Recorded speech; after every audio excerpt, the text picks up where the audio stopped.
What's good, producers? It's Curtis King of CurtisKingBeats.com here with another Producer Motivation 911.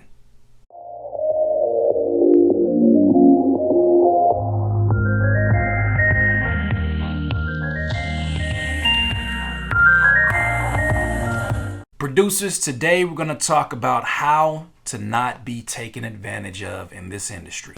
Now, as a producer, artists look at you a lot of the times as indisposable.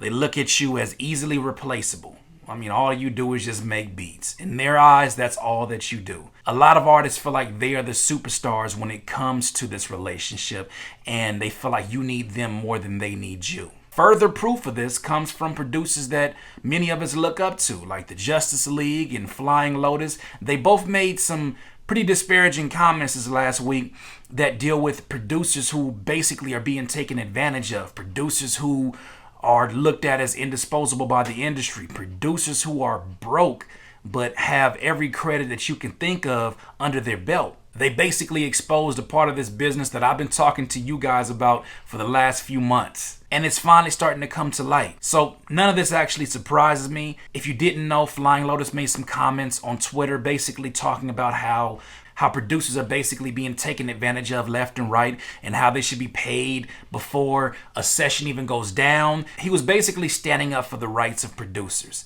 and I completely understand where he's coming from. Basically what he's saying is that the producer is way too important to the process of creating a song. He or she is way too important to the process to be treated so poorly by this industry, or by rappers in particular. And I see so many producers jumping up and they're telling their stories, and I got stories to tell myself, but to me, I feel like it's counterproductive. I think it's good to raise awareness for the young producers who maybe have no idea of what goes on in this industry, but I tell you this, from somebody that was in there and was actively pursuing placements and had situations where I had the credits but not the dough, I tell you, the biggest lesson that I had to learn being in these sessions where I felt I was being taken advantage of was that it was nobody's fault in that room. Not the rapper, not the engineer, not anybody's fault in that room while I was being taken advantage of except for myself. I am the one to blame. You are the one to blame for why you were being taken advantage of. You can't blame it on no rappers. You can't say, oh, well, they did me dirty, and you made the commitment to work with them, so you have to deal with the consequences of that decision. And Flying Lotus also made another great point where he was basically saying, producers, you got to know your worth. Only problem with that is I don't think most human beings know their worth. So a producer is no exception to that rule. I think that people don't understand what it is to be valuable or how they're valuable outside of just making beats. And even from experience, I had to really struggle with that word and really figure out what it means. And not to the beginning of this year did I really realize what value actually meant and what makes you valuable. And in that book that I mentioned last week, which was The Slight Edge, something else that he said that was remarkable to me is that you basically measure your value by the size of the problems that you help solve. So if the extent of your problems are, I'm a bagger at Ralph's and I make sure the cans go on the bottom of the bag and the bread goes on the top of the bag. However big of a problem that is, that basically determines your value in that situation. And it most times determines your pay. So think of yourself as a producer in that same situation. What are you worth to this room? What are you worth to this rapper? Can a rapper go sell a CD full of acapellas? How important are you to this process of making music? How was that melody built? Was it built off of the melodies that you chose beforehand? Was it built off of the rhythm that you gave in that beat? How important are you to that process? And after determining how valuable you are to that process, ask yourself, would you continue to do the same things that you're doing right now? The bigger the problems that you solve, the more valuable that you feel.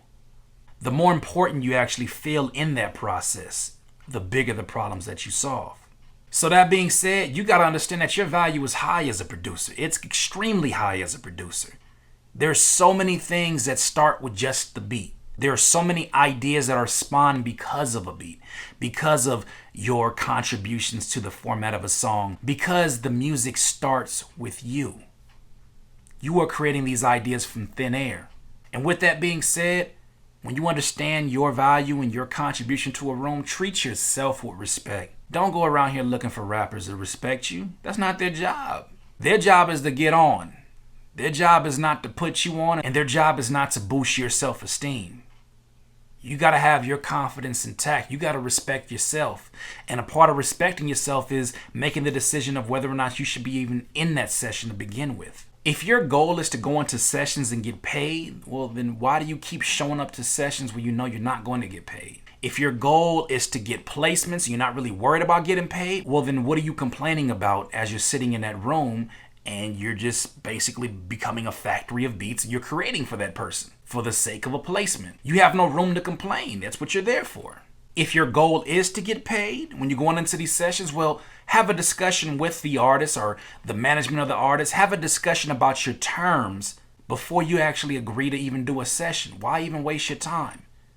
Stop continuously doing the same things, hoping for different results when you know what the situation is. You work with certain artists who maybe were skimpy on the pay or just didn't pay you at all last time and they said they got you this time. If it doesn't happen the second time, guess what? You have nobody to blame but yourself because you put yourself in that situation again when your gut instinct probably told you not to. And newsflash, I know it may break your heart, but yes, there are a lot of producers out here who are highly accomplished, who have won awards, who have crazy credits, hella credits, who are broke. They're broker than you at the end of the month. They are broke. How does this happen? Well, living beyond your means, waiting for placement money to come in, and that's a delayed process. Many different factors can contribute to that, and this just happens to be what it is. Some producers gain a reputation for, if you become cool and become friends with this producer, he won't charge you a whole lot, he won't charge you at all. And a lot of times these are the risks that producers take when they're actually going for placements. Is that they're accumulating the debt in the process. They're trying to build relationships. So a lot of those relationships are built on a bartering system, or they're built on just pure free work. And at that point, you can't blame nobody else. How can you sit up there as a man and blame somebody else for you not getting paid? You walked into that room. You agreed to that session. Stop walking in those rooms if you want to get paid. Have them agree to your terms, straight up. And that's why I always say a lot of placement producers are actually envious of the producers like you and I that lease beats, that find our financial freedom before we find any kind of fame. Because you have something that they secretly desired, but something else that was sort of a gluttonous want, which is just fame and notoriety. That's what drove them more than the financial freedom. But you have that. You're not struggling with the same things that they're struggling with. That being said, that alone should make you want to use more self-respect with yourself. Something I learned, and this applies not just to rappers, but people will only do to you what you allow them to do. If you allow them to take advantage of your rates, if you allow them to basically take your work for free, they're going to do it. But somebody always has the choice to say yes, and that somebody is you. You also have the same choice to say no. If you don't want to do it, if you feel uncomfortable about doing it, just say no. Walk out. Figure out another way to build your business further. Also, this is something that may be the only contradiction to what Flying Lotus said and what Justice League said, but try not to take these things personal. Try not to take anything personally. Whether it's a compliment or whether it's a diss or whether it's somebody not paying you or taking advantage of you, try not to take it personally.